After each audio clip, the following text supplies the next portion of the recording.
tayong mag-appreciate ng mga tao na nag-influence sa atin. Ako halimbawa ay natutuwa ako at nabuhay ako sa, naabutan ko pa si Henry Mancini. Ako kung kilala niya yun. Sumulat ng A Time for Us, Pink Panther. Moon River, yun. Moon River. May request na para dito.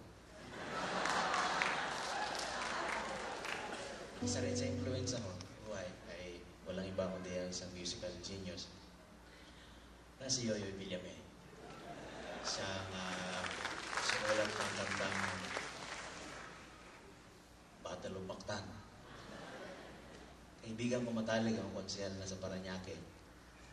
Sumulat ng pista ng mga isda, Magellan, at adaptation ng Daniel. Isang kwento ng isang bata na tamad mag-aral. Taga-Yubian tayo. Sabi ni Yoyoy, pastilan ka, Daniel. Kahit pangalan mo, di mo ma-spell.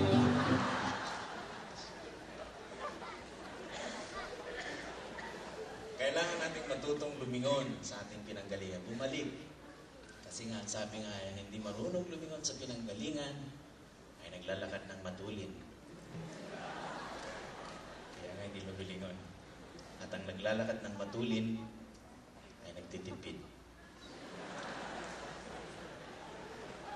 Pero, sabi nga nung, hindi tayo makakatakas doon sa ating pinag-umpisahan kasi hindi tayo individual lang. Pagkahaba-haba man daw ng prosesyon, iiksirin yun. Narito ang awiting tribute ko kay Yoyoy Villame. Tsaka inspired ito sa kwento ni Sister Emma. Mabuti pa yung sinulat sa Diyos nakarating. Sa dinabi ng sulat na pinadala ko sa gobyerno walang nakarating.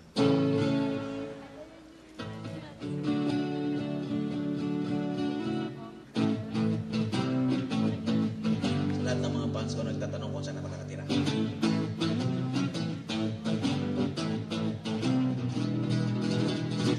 Kung ika'y may reklamo sa ating mga batas na hindi makatao at ang hindi patas, huwag kang mag-atomini na sumulat sa Kongres. Tiyakin mo lang ani na tama ang iyong address. Ang address ng Kongreso ay hindi sa batasan. Kung gusto niyong diritso ang inyong mga liham, or brilliant lawmakers, korporasyon ng angkan, Hiram Chamber of Commerce, Makati, Philippines 2000.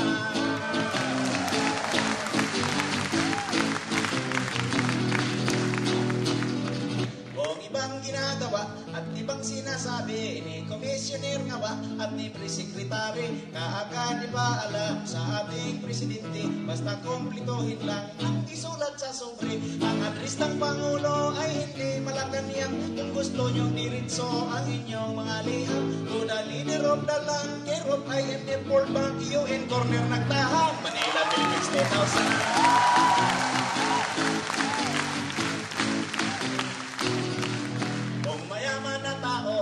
Kilalang kriminal ay ginagawang sakto, tinuturing na banal. Sa korte sumulat ka, ngunit konting ingat lang, baka mauna ka pa kaysa doon sa iyong liham. Ang address ng husgado, pariho lang sa simbahan.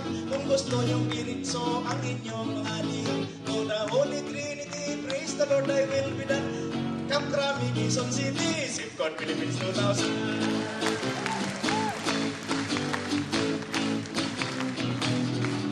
Bago tayo magwakas, may extra public service. Sila nang nagbubukas ng sulat sa post office.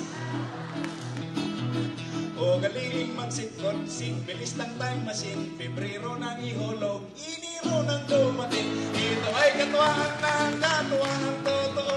Kung iniisip nyo pang lumiham sa gobyerno, basta tama lagay, wag tularan si Isko.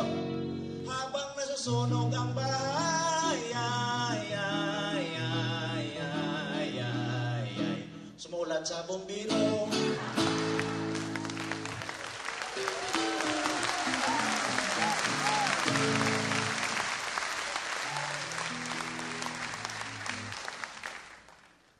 Ang ating binalikan ngayong gabi, babalikan natin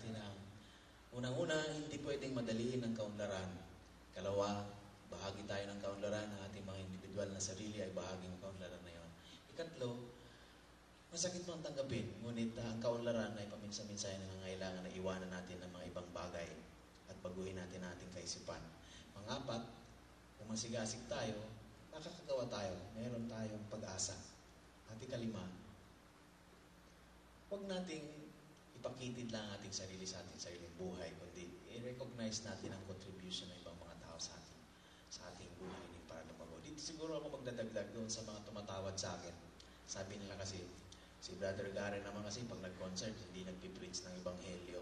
Natutuwa ako na kayo ay sigurado na pag namatay kayo ngayong gabi, pupunta kayo sa langit.